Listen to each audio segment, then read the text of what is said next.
Welcome to ONEiO's guide on integrating ServiceNow and Jira, Part 3. Now that your tools are connected to ONEiO, let's integrate them. Open the Endpoints tab to see the tools in your ecosystem. Hit Integrate Endpoints and follow the steps in the wizard. Select the first endpoint, in this instance, Jira.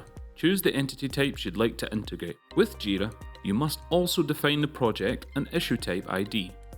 Now, select the second endpoint, in this case, ServiceNow. Select the entity type and continue.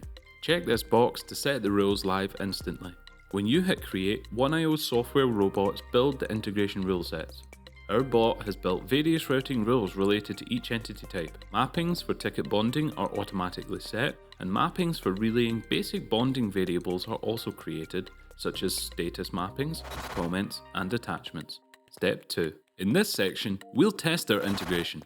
In this test, we'll look at the bidirectional messaging capabilities between ServiceNow and Jira that ONEiO provides. Let's start with ServiceNow and create a new ticket. Fill out the mandatory fields including caller and add some information in the short description and description fields. Save. In the ONEiO message feed, you will see the rules that are triggered. From the payload, we can see the number Jira has assigned to the ticket, in this case, ITSM 11. If we check Jira, there's the ticket. Now, let's change the ticket status in Jira from open to work in progress. Next, let's update the ticket status in Jira and see the rules that are triggered in ONEiO. We can see the updated ticket status in ServiceNow. Now, let's change the priority status of the ticket. In ServiceNow, we can see the priority has changed and the fields impact and urgency have also been affected. Next, let's comment on the ticket in Jira. Add an attachment to your comment and head back to ServiceNow. ONEiO's rules are triggered chronologically in real time.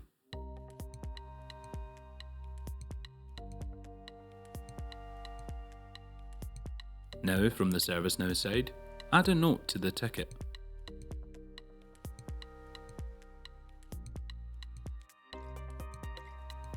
The attachment syncing feature works in both directions. Whenever an attachment is sent from ServiceNow, a comment is also added containing the name of the attachment in Jira. Now it's time to close this ticket. Let's go back to ServiceNow and change the state of the ticket from in progress to resolved. Click on save, and the ticket status in Jira is also changed to completed. This example integration between ServiceNow and Jira barely scratches the surface of the automation and collaboration opportunities made possible with ONEiO integrations.